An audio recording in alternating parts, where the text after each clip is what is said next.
আমি যুবদল করি, আপনি জামাত ছাড়েন বিএনপিতে আসেন, না হলে আপনাকে এখানে থাকতে দেওয়া হবে না, দোকান ঘুরে দেওয়া হবে। এটা কি কোনো দলের কথা না ফ্যাসিস্টের কথা? সেই লোকটাকে বলেছে আপনি অমুক দল করেন, জামাত করেন, জামাত থেকে আমাদের দলে চলে আসেন। ভাই, এই বাংলাদেশে একটা দল করার অধিকার কোনো মানুষের আছে না নাই? উনি তো একটা ছোট্ট ব্যবসা করে, ওনাকে বলা হয়েছে আপনার দোকান উড়াই দেওয়া হবে, আপনার দোকান ঘুরাই দেওয়া হবে। এই কথা তো আওয়ামী ফ্যাসিস্ট বলেছিল, তারা দেশ ত্যাগ করতে বাধ্য হয়েছে। নতুন ফ্যাসিস্ট জন্ম হলে তাদেরকেও দেশ থেকে বাধ্য করা হবে।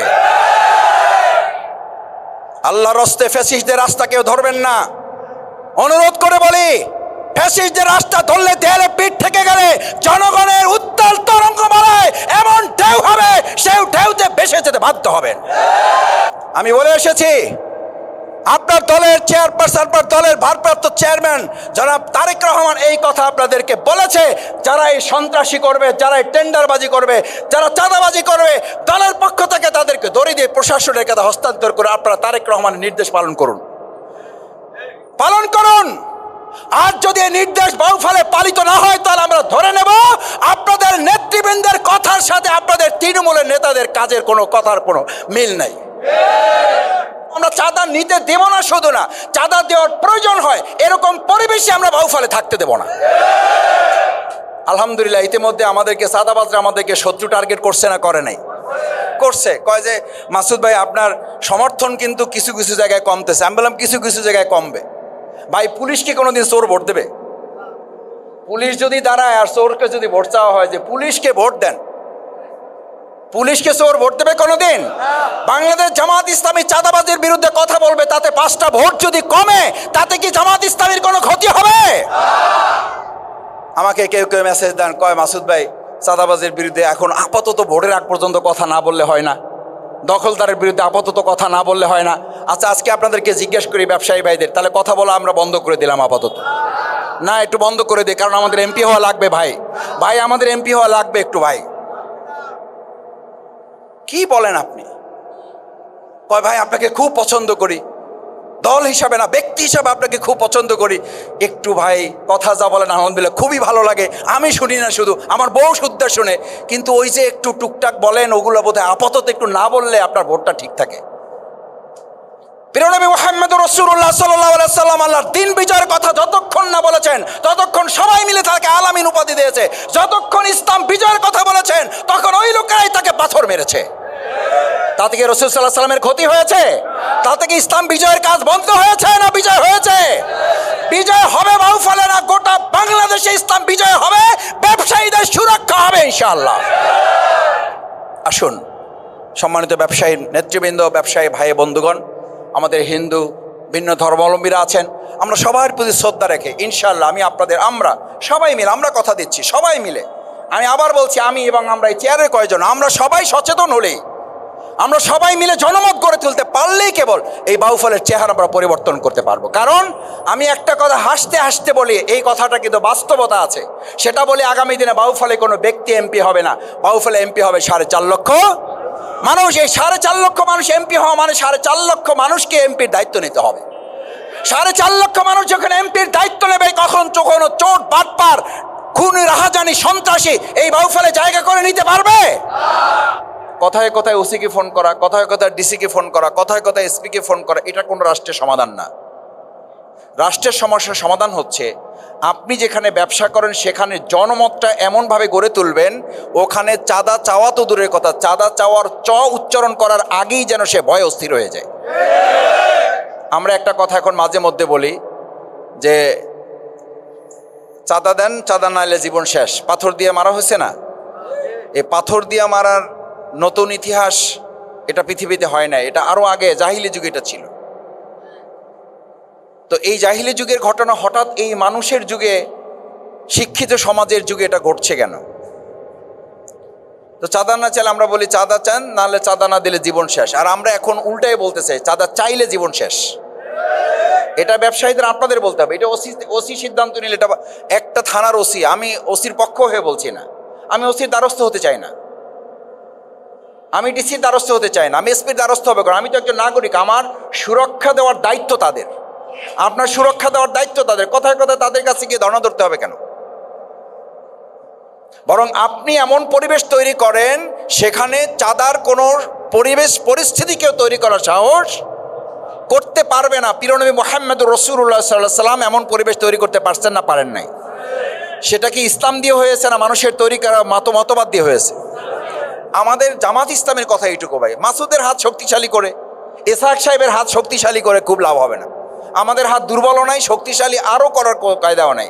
কায়দাটা হচ্ছে ইসলাম যতদিন পর্যন্ত না আসবে এরকম শক্তিশালী অনেক হাত এই কালাইয়াতে জন্ম নিছে, এর আগে না নেয় নাই। কি হয়েছে তাতে? ব্যক্তি এবং পরিবার আর সর্বোচ্চ দলের কিছু লোক লাভবান হয়েছে, সামগ্রিকভাবে আমাদের এই ব্যবসায়ী সমাজের কোনো লাভ। আমি চ্যালেঞ্জ দিয়ে বলি, শফিকুল ইসলাম মাসুদের হাত শক্তিশালী করবেন, ওই মাসুদ এবং জামাতের কিছু লাভ হবে, আর ইসলামকে প্রতিষ্ঠার সিদ্ধান্ত নেবেন, গোটা সমাজ সেখানে লাভবান হবে। আমি এই জন্য একটা কথা গর্বের সাথে বলি, শফিকুল ইসলাম মাসুদকে সংসদে পাঠানোর দরকার নাই ভাই। আপনি চলেন, আপনাকে পাঠাবো, আপনারা চলেন, আপনাকে পাঠাবো। আমরা ব্যক্তিকে সংসদে পাঠাবার চেয়ে আমরা ইসলামকে সংসদে পাঠাতে চাই। আমার ভাইয়েরা, মুহাম্মদ রাসূলুল্লাহ সাল্লাল্লাহু আলাইহি সাল্লামের সময় সবচেয়ে বড় ব্যবসায়ী ছিলেন হযরত ওসমান গনি রাদিয়াল্লাহু তাআলা। আল্লাহ তাআলা তাকে গনি উপাধি দিয়েছে, যেই গনি উপাধি আল্লাহ তাআলা নিজের সাথে সম্পৃক্ত করেছেন। আল্লাহু গনিয়ুন হামিদ, আল্লাহ তার নিজের প্রশংসাবাচক শব্দ তার বান্দার জন্য ব্যবহার করেছেন। কেন করেছেন? করেছেন এই জন্য, সেই ওসমান রাদিয়াল্লাহু তাআলা এক আল্লাহ ছাড়া কাউকে ভয় করতেন না, আর আল্লাহর দিন বিজয়ের জন্য, ইসলামের জন্য যা করা দরকার সব করার সিদ্ধান্ত তিনি নিয়েছিলেন। আজকে এখানে যারা আছেন, আমরা কি পারবো ওসমান গনির পথ ধরতে ইনশাআল্লাহ? ব্যবসায়ীদের রাস্তা দুটা ভাই, জামাত, বিএনপি, আওয়ামী লীগ, জাতীয় পার্টি, শর্ষিনা, চরমনা, এগুলো হলো এক একটা রাস্তা। মূল পথ হলো দুইটা। কয়টা? একটা হলো হযরত ওসমান গনি রাদিয়াল্লাহু তাআলার পথ, আর একটা হলো কারুনের পথ। কার পথ? কারুনের নাম জানা নাই কারো? ব্যবসায়ী ছিল না? ছিল না? বড়লোক ছিল না গরিব ছিল? এ কি শেষ হয়েছে না এখনো আছে? শুধু শেষ হয় না, আল্লাহ বলছেন যতদিন কিয়ামত না হবে, পৃথিবী ধ্বংস না হবে, ততদিন ও শুধু মাটির নিচে যেতেই থাকবে। আর হযরত ওসমান রাদিয়াল্লাহু তাআলা আনহু গনি উপাধি, ওর ব্যাংক ব্যালেন্স শুধু বাড়তেই। সুবহানাল্লাহ বলবেন না? তাহলে আমাদের রাস্তা কারুনের না ওসমান রাদিয়াল্লাহু তাআলা? এটা হচ্ছে রাস্তা ভাই। এই রাস্তা যদি ব্যবসায়ীরা ধরতে পারেন, তাহলে আজকে আপনাদেরকে আমরা ডাকছি, আর কাল কিয়ামতের দিন আল্লাহ তাআলা বলেন, কাল কিয়ামতের দিন 4 শ্রেণীর ব্যক্তিকে আল্লাহ তাআলা অতিরিক্ত সম্মান এবং মর্যাদা দিবেন। তার মধ্যে শহীদ। কারা? শহীদ।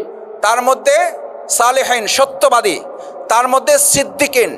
তার মধ্যে আরেকটা গ্রুপকে বলা হয়েছে, তারা হচ্ছেন এই সৎ ব্যবসায়ী, যারা অন্যায়ের কাছে আপোষ করবেন না, যারা হালাল বেঁচে চলবেন, হারাম থেকে বেঁচে চলবেন, হালাল পথে উপার্জন করবেন, এবং এই ব্যবসাকে এমনভাবে ধারণ করবেন যে ব্যবসায় তারা দুনিয়াতে সম্মানিত হবেন, কাল কিয়ামতের দিনে এই ব্যবসা তাকে নাজাতের দিকে নিয়ে যাবে। এমন ব্যবসা তাকে শহীদদের কাতারে কাল কিয়ামতের দিন আল্লাহ তাআলা শামিল করে দেবেন।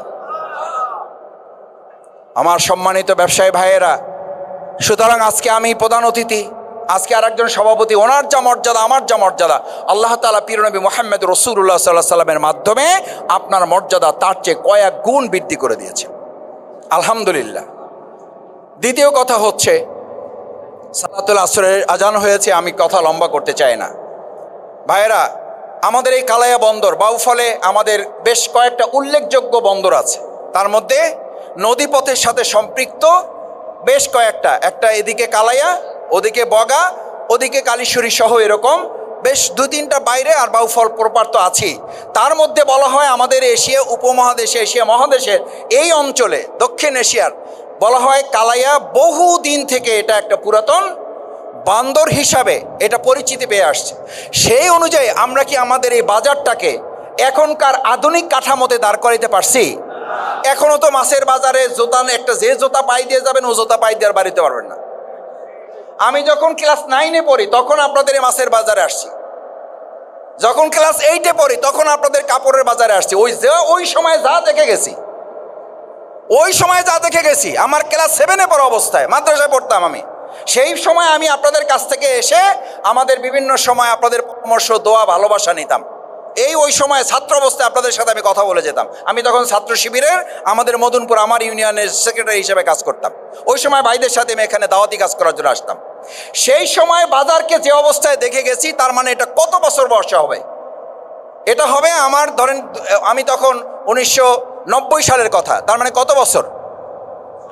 প্রায় 35 বছর। 35 বছরে আমাদের কত এমপি মন্ত্রী আমরা হুইপ টুইপ কত কিছু করলাম, তাদের কারো কত লোকের কত ভাগ্যের পরিবর্তন হলো, অথবা আমাদের এই বাজারের কোনো পরিবর্তন। আমি 1 নাম্বার আপনাদের কথা দিচ্ছি, বাউফলের প্রথম এই বাউফলের চেহারা পরিবর্তনের জন্য প্রথম এই বাজারের চেহারা পরিবর্তন দিয়ে আমরা কাজ শুরু করব। আমি ইতিমধ্যে কথা বলেছি যে আপনাদের বাজারের প্রত্যেকের স্তর ভিত্তিক, যেখানে মাছের আছে, কাপড়ের আছে, অন্যান্য চালের, ধানের আড়ত, গরু ছাগলের বাজারে যান, কোনো বাজারে আপনি জুতা তো খালি